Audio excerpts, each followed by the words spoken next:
Yes. हमने last lecture के अंदर बेटा मैंने चैप्टर स्टार्ट किया था कल वाले लेक्चर में, chapter number 11, provisions and contingencies. और इस चैप्टर के अंदर मैंने बताया था तो कि हमारा सबसे पहली चीज तो हमारा कौन सा अकाउंटिंग स्टैंडर्ड में कवर किया हुआ है, ये IAS 37 के अंदर इसको कवर अप किया हुआ है। फिर इसके अंदर हमने पढ़ा था तो कि बेसिकली तीन टॉपिक्स इसके अंदर दिए हुए, प्रोविजंस, कंटिजेंट लायबिलिटी और कंटिजेंट असेट्स।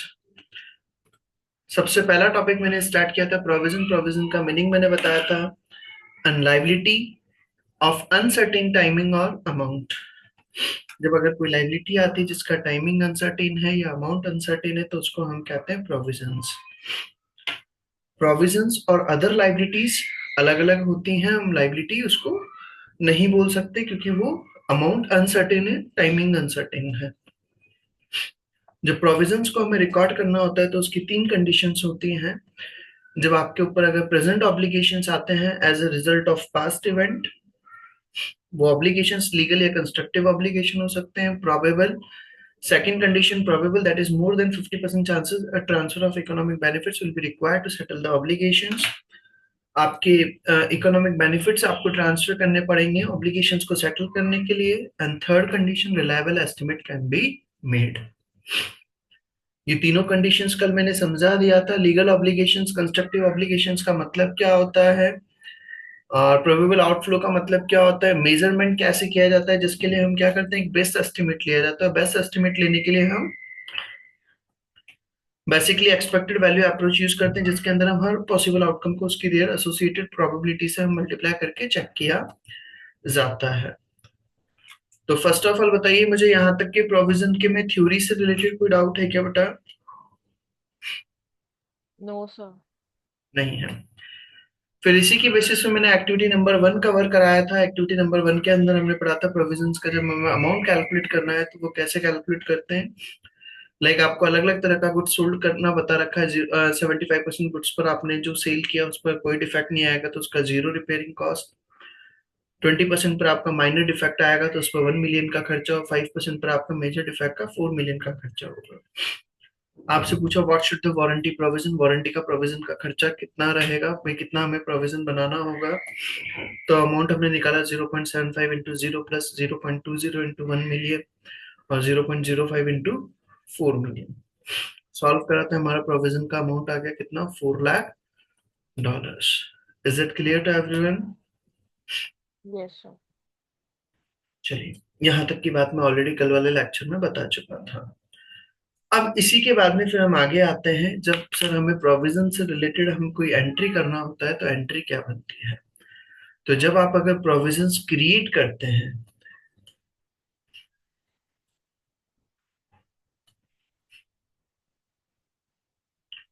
प्रोविजन अगर आप क्रिएट करते हैं तो आप एंट्री करेंगे डेबिट एक्सपेंसेस अकाउंट और credit provisions account. Sir debit expenses क्यों? क्योंकि ये हमारा एक तरह का खर्चा है तो इसको पीएनएल में शो करेंगे हम।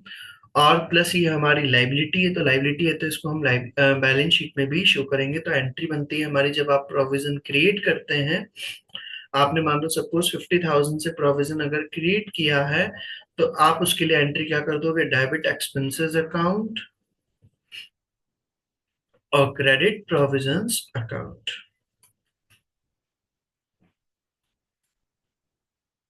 ये तो हो गई बात जब आप प्रोविजंस क्रिएट करते हैं। जब आपको अगर मान लो आपने 50,000 का प्रोविजन बना रखा था, अब आपको नेक्स्ट ईयर में मान लो अगर 70,000 का प्रोविजन रखना है, कितना मेंटेन करना है,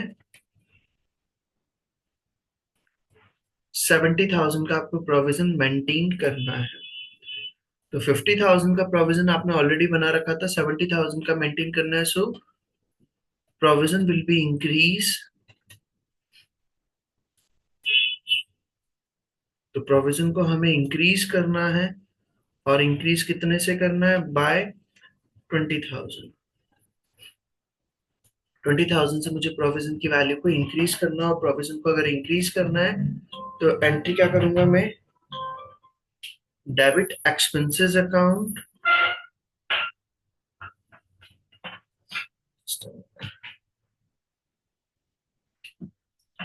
डेबिट एक्सपेंसेस अकाउंट और क्रेडिट प्रोविजंस अकाउंट, और अमाउंट आ जाएगा कितना, 20,000।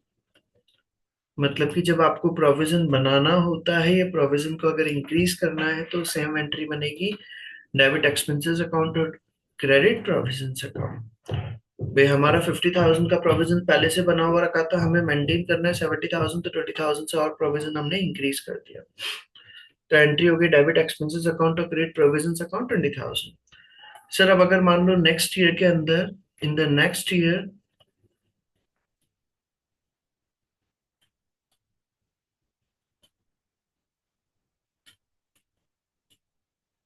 Provision to be maintain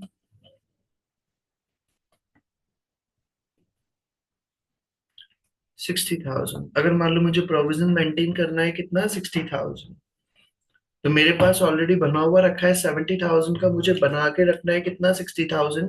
so now we have to reduce value of provision by 10,000। तो हमें प्रोविजन की वैल्यू को क्या करना होगा, रिड्यूस करना होगा, कितने से, 10,000। सो प्रोविजन की वैल्यू को अगर हमें रिड्यूस करना है तो हम क्या करेंगे, रिवर्स एंट्री। हम क्या करेंगे बेटा, रिवर्स एंट्री किया जाएगा। तो रिवर्स एंट्री क्या बनेगी, debit provisions account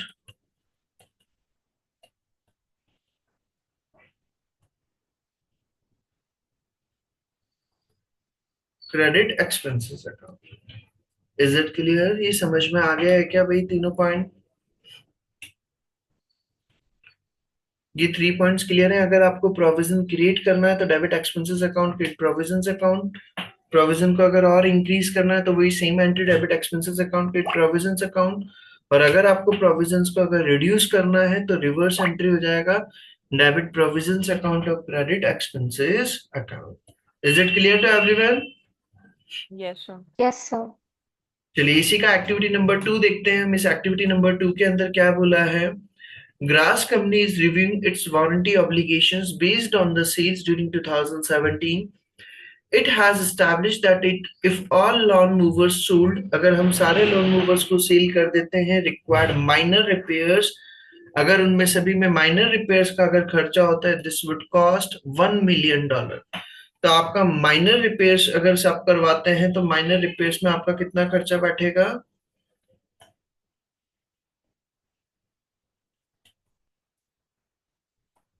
$1 million। Whereas if major repairs were required, this would cost $6 million। और अगर आपकी मेजर रिपेयर्स अगर होती है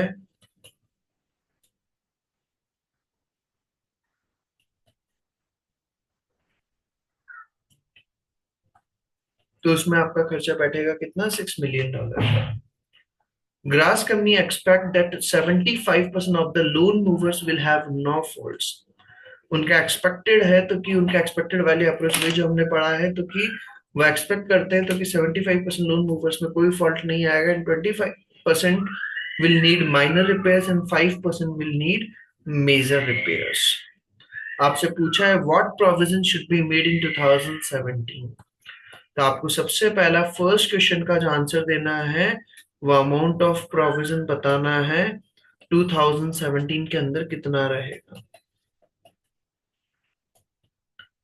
तो 2017 के अंदर हम अगर प्रोविजन का अमाउंट हमें निकालना है तो सबसे पहली चीज हमें बोला था 75% के अंदर हमारा क्या रहेगा, जीरो रिपेयरिंग का खर्चा। तो 0.75 इंटू जीरो, प्लस 20% के अंदर अगर हमारा माइनर रिपेयर आता है तो उसमें खर्चा बैठ रहा है कितना, 1 मिलियन, मतलब कि कितना हो जाएगा, 10 लाख। और फिर मेजर रिपेयर्स अगर हमारा होता है तो वो बैठेगा कितना, 5%, तो वो हो जाएगा 0.05 इंटू 6 मिलियन, मतलब कि कितना हो जाएगा वो, 60 लाख। इसको हम पूरा सॉल्व करें तो 10 लाख इंटू, ये तो 0 प्लस 10 लाख का 20%, 2 लाख, प्लस 60 लाख का 5%, 3 लाख। तो टोटल मुझे प्रोविजन रिक्वायर्ड है कितना, $5 लाख का मुझे प्रोविजन रिक्वायर्ड है।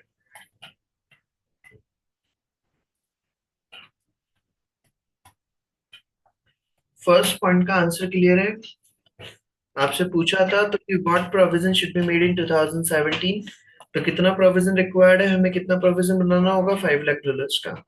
इसके अलावा आपसे पूछा है what accounting entry is needed to record it, उसकी क्या एंट्री बनेगी, तो क्या एंट्री बनेगी बेटा, हमने अभी वाला एंट्री पढ़ा प्रोविजन क्रिएट करने की, डेबिट एक्सपेंसेस अकाउंट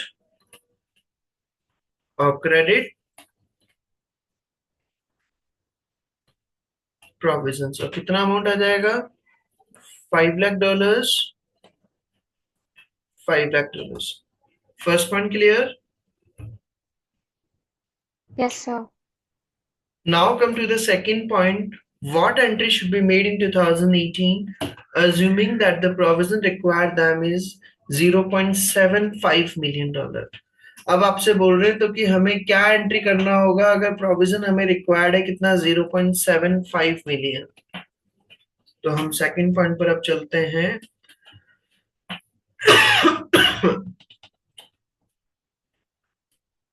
2018 के अंदर हमें प्रोविजन रिक्वायर्ड है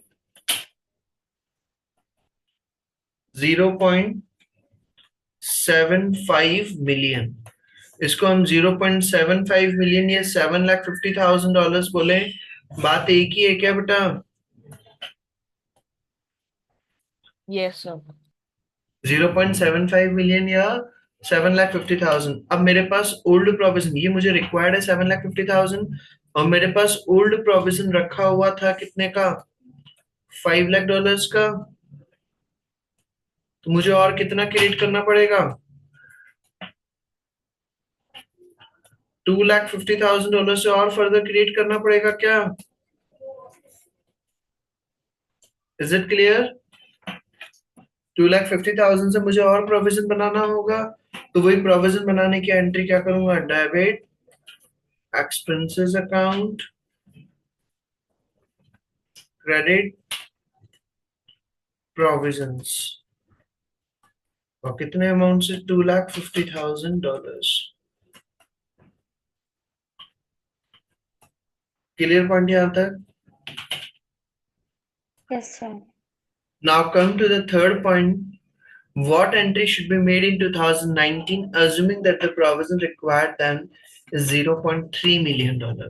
अब थर्ड पॉइंट के अंदर आपसे बोल रहे हैं 2019 के अंदर प्रोविजन हमें रिक्वायर्ड है 0.3 मिलियन।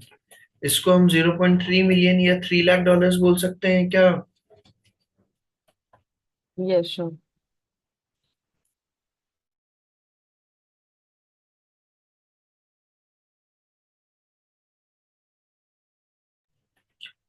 $0.3 मिलियन या $3 लाख।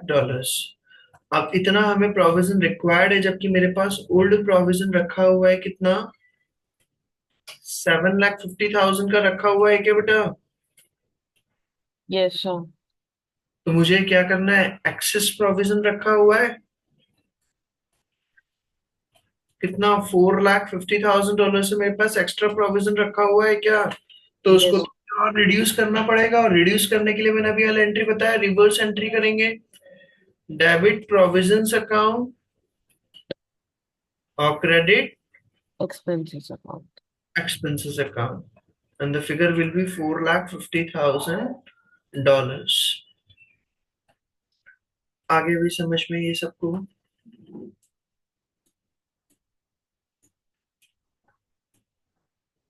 Yes, sir. ये आपका एक्टिविटी नंबर 2 हो गया। उसी के बाद में उन्होंने बता दिया डिस्क्लोजर। भाई आपको जब प्रोविजंस वगैरह बनाते हैं तो आप इस प्रोविजंस वगैरह को ऑब्वियसली फाइनेंशियल स्टेटमेंट्स वगैरह के अंदर तो जो शो करना होता है वो तो आप शो ही करते ही, उसके अलावा हम उसे डिस्क्लोजर नोट्स के अंदर भी लिखते हैं।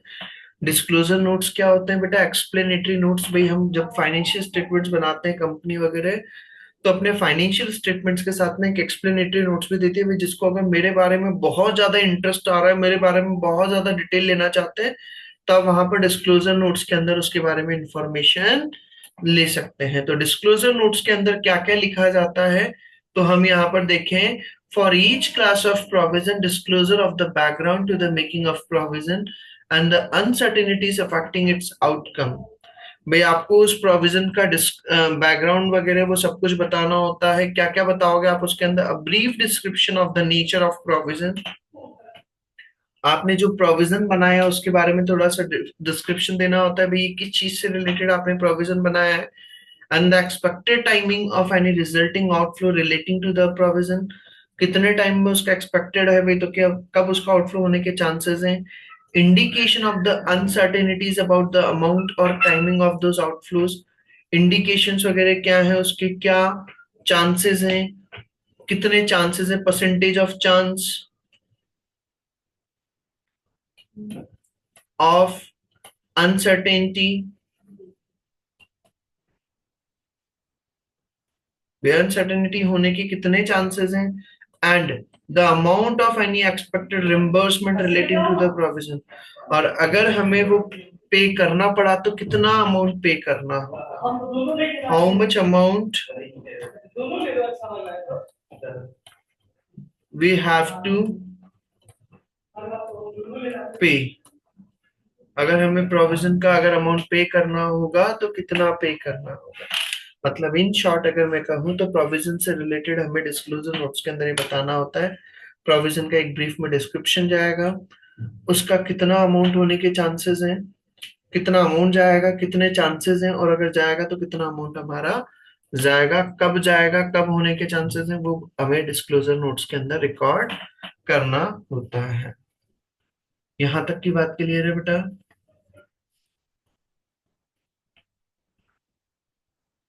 क्लियर यहां तक का पॉइंट सबको?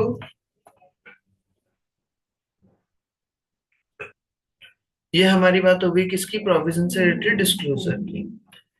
फिर उसके अंदर ये दे रखा है एग्जाम्पल वगैरह, ये काम का नहीं है। इसी के बाद में नेक्स्ट टॉपिक हमारा आता है कंटिंजेंट लायबिलिटी। नेक्स्ट टॉपिक आता है मेरा, फर्स्ट टॉपिक कंप्लीट हो गया provisions, now the second point is contingent liability.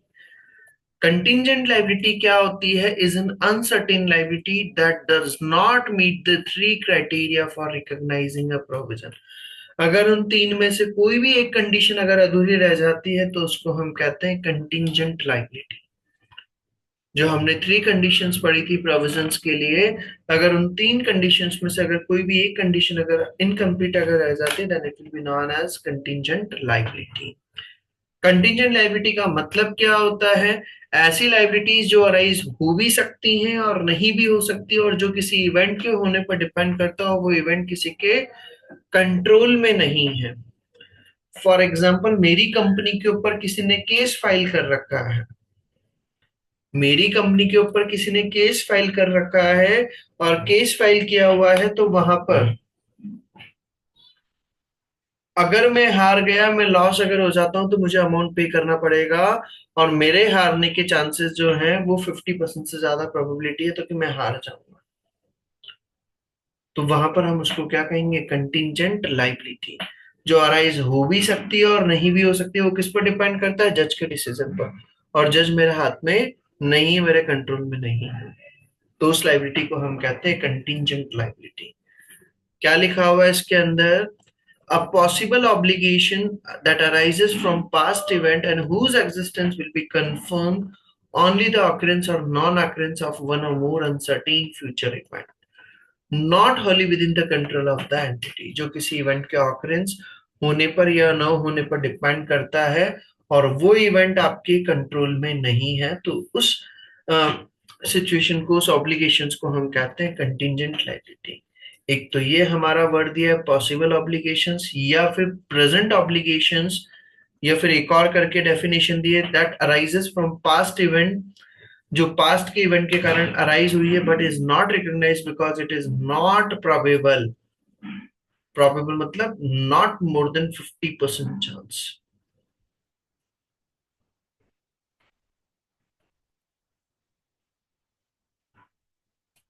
50% से ज्यादा चांस नहीं है that an outflow of economic resources will be required to settle the obligations and the amount of obligation can not be measured, या फिर हम अगर reliable estimate अगर करना पॉसिबल नहीं है तो वहां पर हम क्या करते हैं, उसको कंटीजेंट लायबिलिटी के फॉर्म में रिकॉर्ड किया जाता है।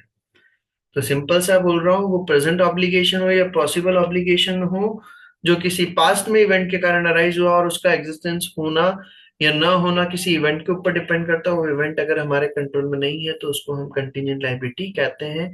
या फिर जिसमें अमाउंट कैलकुलेट करना पॉसिबल नहीं है, या फिर जिसमें 50% से कम अगर चांसेस होते हैं तो उसको हम कंटीजेंट लायबिलिटी कहते हैं। And contingent liability should B disclosed in the notes. Contingent liability को हम कहाँ पर डिस्क्लोज करते हैं, नोट्स के अंदर लिखा जाता है, मतलब कि फाइनेंशियल स्टेटमेंट्स के अंदर ना लिख करके उसको नोट्स टू अकाउंट मतलब अलग से डिस्क्लोजर नोट्स में शो किया जाता है, unless probability of N outflow of resources embodying economic benefit is removed. जब तक कि अगर मान लो बिल्कुल ही ना के बराबर अगर चांसेस हो जाए, remote very less chance,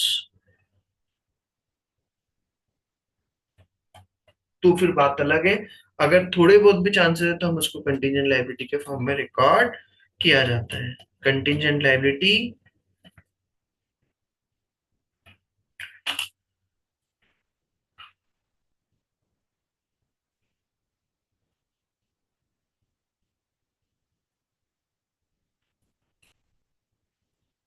will not be shown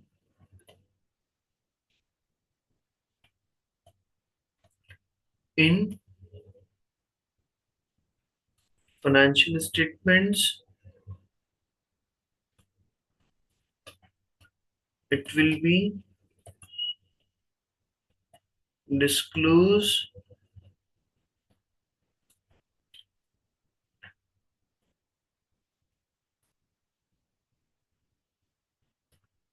in disclosure notes। इनको हम कहाँ पर शो करेंगे, डिस्क्लोजर नोट्स के अंदर शो किया जाता है। However, if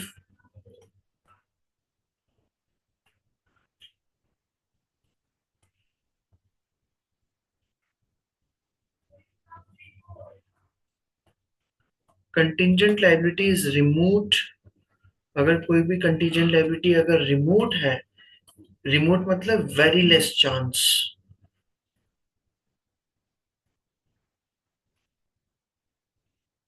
अगर कोई भी कंटीजेंट लायबिलिटी के अराइज होने के बहुत ही अगर ना के बराबर अगर चांस हो जाते हैं, then only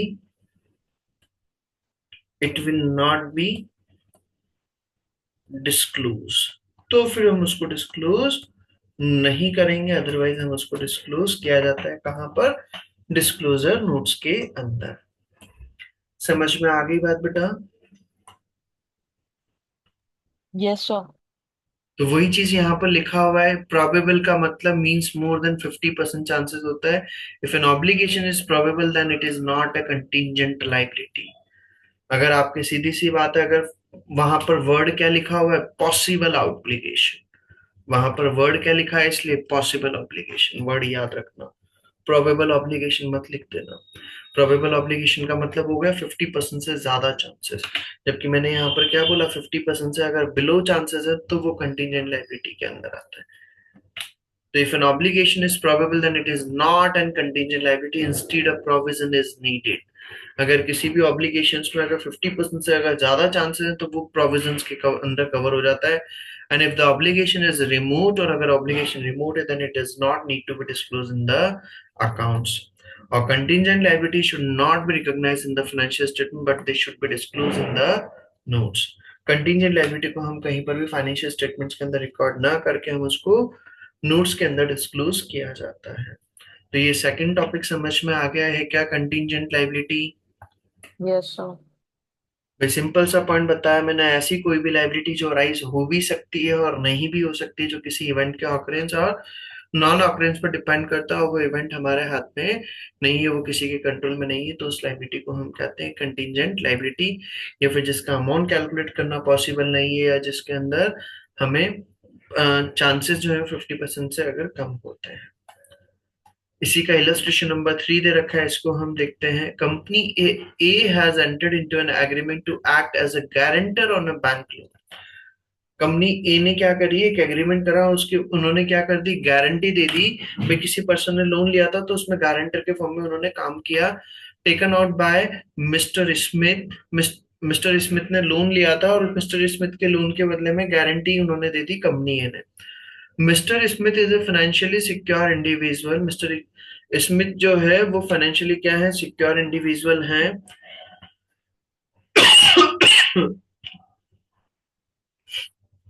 and the directors are of the opinion, वो जो मिस्टर स्मिथ जो है फाइनेंशियली सॉलिड पर्सन है, मतलब ऐसा नहीं सड़क छाप इंसान है, तो कि वो फाइनेंशियली क्या है, सॉलिड बैकग्राउंड है।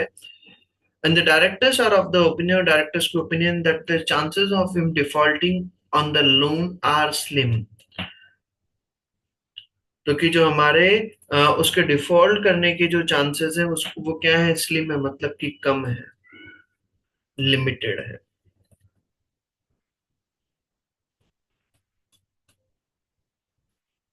Chances of him defaulting on the loan are sim, how should the company account for his guarantee? तो कंपनी को अपनी गारंटी को कैसे रिकॉर्ड करेंगे?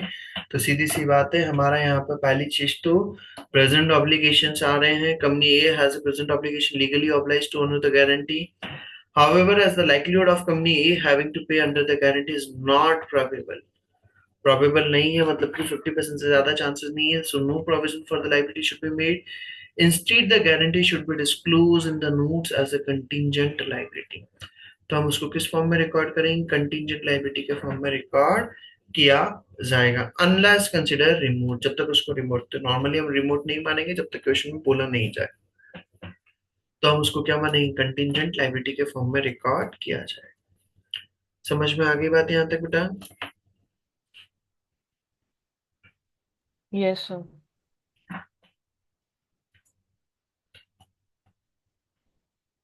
उसी के बेसिस पे हमारी एक्टिविटी नंबर 3 दे रखी है, इसको भी देखते हैं इसमें क्या बोला है। Edward Company owns a chain of supermarkets. In the year ended 30 September 2015, a customer slipped on a spilled yogurt in one of the supermarket and was seriously injured. भाई क्या था, एडवर्ड कंपनी के सुपरमार्केट्स की chain है, पूरा all over जगह पर चलती हैं। और जो ईयर एंड हुआ 30 सितंबर में, उसमें क्या हुआ, एक कस्टमर गिर गया था और उसके काफी सारी इंजरी वगैरह होगी, उसके ऊपर कुछ प्रोडक्ट्स वगैरह भी गिर गए। Prior to the year end, the customer began legal proceedings seeking damage from Edwards Company। और साल खत्म होने के पहले जो कस्टमर था उसने लीगल प्रोसीडिंग्स स्टार्ट कर दी थी, उसने डैमेज वगैरह के लिए क्लेम मांग लिया था। Edwards company lawyers have stated, और एडवर्ड कंपनी के जो लॉयर्स हैं, एडवोकेट्स, उन्होंने बोला तो कि there is a 30% chance that Edward company will win the case. वो बोल रहे थे कि 30% हमारे चांस हैं विनिंग के, तो बाकी के 70% चांस किस चीज के हैं, लॉस होने के हैं क्या बेटा? 70% चांस हमारे किस चीज के हैं, हारने के हैं क्या? 30% chance that Edward company will win the case and if they lost damage of $50,000 are likely। और हमारा अगर हम हार जाते हैं तो हमें कितना अमाउंट पे करना पड़ेगा, $50,000 का अमाउंट पे करना होगा। Which of the following is the correct accounting treatment for the legal proceedings in the financial statement for the year ended 30 September 2015? आपके लिए कौन सा अकाउंटिंग ट्रीटमेंट सही रहेगा? First point, Edward company should neither provide for not disclose the legal proceedings. नहीं, आप legal proceedings अगर disclose भी मत करो, कुछ मत करो। Second point, Edward company should provide for the expected cost of damages of $50,000। Edward company को जो भी आपके डैमेजेस होने वाले हैं $50,000 का, उसको एक्सपेक्टेड को उसको रिकॉर्ड करना चाहिए, मतलब कि उसको प्रोविजन वगैरह के फॉर्म में शो करना चाहिए। Third point, Edward company should provide for an expected cost of $35,000। Edward company को आपको $35,000 से दिखाना चाहिए। और Edward company should disclose a contingent liability of $50,000, और एडवर्ड कंपनी को $50,000 का कंटीजेंट लायबिलिटी दिखाना चाहिए। तो क्या आंसर आएगा बेटा इसके अंदर? So second. Option second answer आएगा, बिल्कुल करेक्ट। भाई एडवर्ड कंपनी को क्या है, यहाँ पर डैमेजेस होने के जो चांसेस हैं वो 50% से ज्यादा चांसेस हैं, और अगर 50% से ज्यादा चांसेस होते हैं तो हम उसके लिए प्रोविजन क्रिएट करते हैं। प्रोविजन जब हमें क्रिएट करना होता है तो एक बेस्ट एस्टिमेट, और बेस्ट एस्टिमेट हमारा क्या बैठ रहा है, $50,000 का हमारा अमाउंट का खर्चा बैठेगा अगर हमें कोई भी अगर अमाउंट पे करना होता है तो उसके अंदर, तो हमारा आंसर आ जाएगा एडवर्ड कमी should provide for the expected cost of damage of $50,000। समझ में आ गई बात यहाँ तक? Activity number 3। Yes, sir. उसी के बेसिस पर ये आपका ये डिसीजन ट्री दे रखा है। डिसीजन ट्री के अंदर क्या लिखा हुआ है, रीड आउट करने वाला पॉइंट है, कोई नॉट सो इम्पोर्टेंट, सिर्फ बता रखा है भाई आपने डिसीजन ट्री स्टार्ट किया अगर आपके present obligation as a result of past event, जो कंडीशन नंबर 1 पढ़ी है हमने। फिर कंडीशन नंबर 2 अगर यस हो जाता है तो प्रोबेबल आउटफ्लो है क्या, हाँ। अगर कंडीशन नंबर 3 अगर रिलायबल एस्टिमेट है, हाँ। अगर ये तीनों कंडीशंस पूरी हो जाती है तो फिर हम क्या करते हैं, प्रोविजंस बनाते हैं। Yes, provide provisions. अगर आपके प्रेजेंट ऑब्लिगेशन नहीं है तो क्या पॉसिबल ऑब्लिगेशन है क्या? अगर प्रेजेंट ऑब्लिगेशन भी नहीं है, पॉसिबल ऑब्लिगेशन भी नहीं है, तो फिर आप कुछ मत करो। अगर आपके प्रेजेंट ऑब्लिगेशंस हैं और या फिर प्रोबेबल आउटफ्लो नहीं है, और अगर रिमोट भी नहीं है, अगर रिमोट है मतलब कि चांसेस जो है वो रिमोट है, तो फिर आप उसको क्या करिए, कुछ मत करिए। अगर पॉसिबल ऑब्लिगेशंस हैं वो चीज बता दिया, और अगर प्रोबेबल आउटफ्लो है, पॉसिबल ऑब्लिगेशंस और प्रोबेबल आउटफ्लो वगैरह अगर होने के चांसेस हैं तो भी नहीं होगा, क्योंकि 50% से कम चांसेस होने चाहिए। और अगर रिमोट नहीं है, प्रोबेबल आउटफ्लो और रिमोट नहीं है, तो फिर हम उसको क्या करेंगे, कंटीजेंट लायबिलिटी के फॉर्म में रिकॉर्ड कर देंगे। रिलायबल एस्टिमेट नहीं है पॉसिबल, तो फिर हम उसको कंटीजेंट लायबिलिटी के फॉर्म में रिकॉर्ड कर देते हैं। मतलब कि सिंपल सा पॉइंट है, तीनों में से अगर कोई भी कंडीशन अगर अधूरी रह जाती है तो हम उसको कंटीजेंट लायबिलिटी के फॉर्म में रिकॉर्ड करते हैं। यहां तक का पॉइंट क्लियर? Yes, sir. ये एक्टिविटी नंबर 4 और 5 दे रखा है, ये आपको होमवर्क में करना है, ये दो questions. Activity number 4 and 5, these two questions you have to complete in your homework। फिर उसी से रिलेटेड हमारा बता दिया, जैसे कंटिंजेंट लाइबिलिटी के अंदर आप डिस्क्लोजर नोट्स के अंदर क्या क्या डिस्क्लोज करेंगे, तो वही सेम चीजें जो हम प्रोविजंस के अंदर डिस्क्लोज करते हैं वैसे के वैसे ही इसमें भी डिस्क्लोज होगा, सेम एज प्रोविजंस। क्या क्या डिस्क्लोज होगा, brief description of the nature of contingent liability, आपको भी कंटिंजेंट लायबिलिटी का ब्रीफ में डिस्क्रिप्शन देना होता है। Estimate of its financial effect, मतलब कि उसमें कितना अमाउंट जाने के चांसेस है, इंडिकेशन कितना परसेंटेज है ऑफ चांसेस, और पॉसिबिलिटी वगैरह भाई अगर जाएगा तो कितना अमाउंट जाएगा, वो तीनों चारों चीजें हमें बतानी होती है कंटिंजेंट लायबिलिटी से रिलेटेड डिस्क्लोजर नोट्स के अंदर। और फिर उसी के बाद में दिया है नेक्स्ट पॉइंट हमारा last topic, contingent assets. Contingent assets क्या होता है, जस्ट कंटिंजेंट लायबिलिटी का जस्ट अपोजिट। वहां पर हमने पढ़ा था, वर्ड आया था पॉसिबल ऑब्लिगेशंस। कंटिंजेंट लायबिलिटी के अंदर हमने पढ़ा था पॉसिबल ऑब्लिगेशन दैट अराइजेस। यहां पर क्या हो जाएगा, पॉसिबल असेट्स। भाई आपको अगर कहीं से भी पैसा मिलने के चांसेस है मैंने अगर किसी के ऊपर केस कर रखा और वहां से अगर मुझे अमाउंट मिलने के चांसेस है, तो उसको हम कहते हैं contingent assets. Possible asset that arises from past event, हाँ बोलिए Harshpreet. So, what does the term reimbursement means? I didn't get it. Like अभी डिस्क्लोजर के वो भी पढ़े थे पॉइंट्स, उसमें भी था the possibility of an any reimbursement should be written in the disclosure note. ये करना होगा, फॉर एग्जाम्पल सपोज आप मेरे घर पर आ रहे थे पढ़ने, तो मैंने बोला आपको, हर्षप्रीत आप आ रहे हो तो मेरे लिए एक बिस्किट का पैकेट लेते हुए आ जाना, मुझे भूख लग रही है। तो कि सर कौन सा वाला लाऊं, मैंने कहा हाइड एंड सीक का एक बिस्किट का पैकेट लेते हुए आ जाना।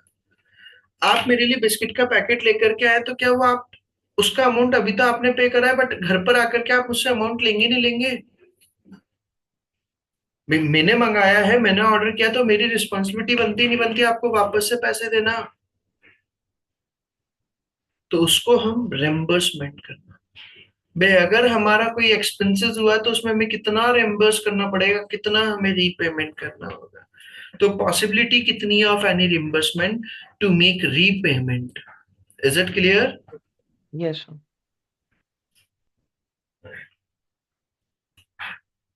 चलिए, तो कंटीजेंट एसेट्स के अंदर क्या लिखा हुआ, possible assets that arises from past event and whose existence will be confirm, और बाकी पूरी वो की वही लाइन है।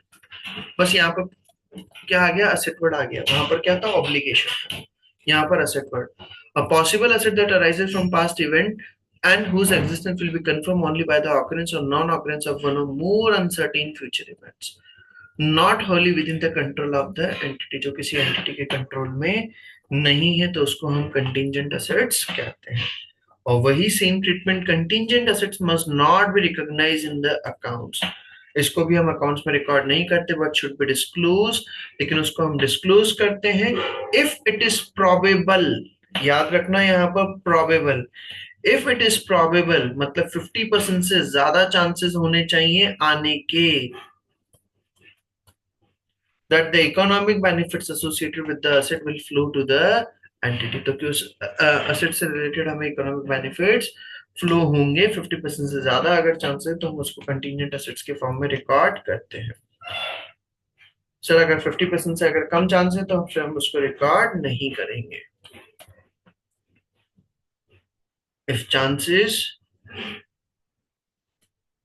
मोर देन 50%, तो फिर वो क्या हो जाएगा, contingent assets.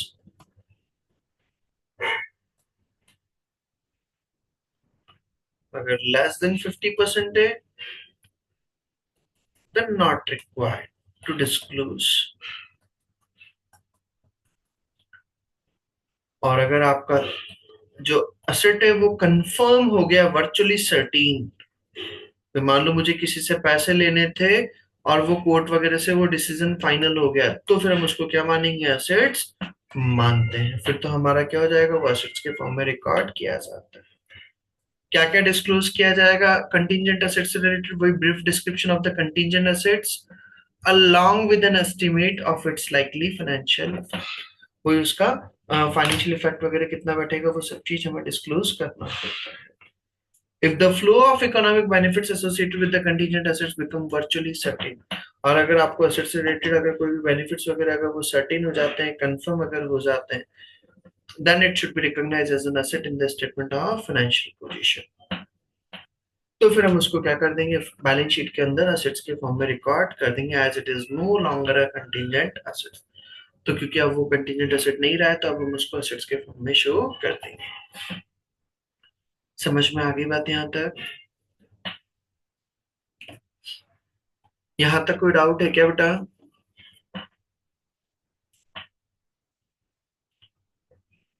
Is there any doubt till this topic? No, sir.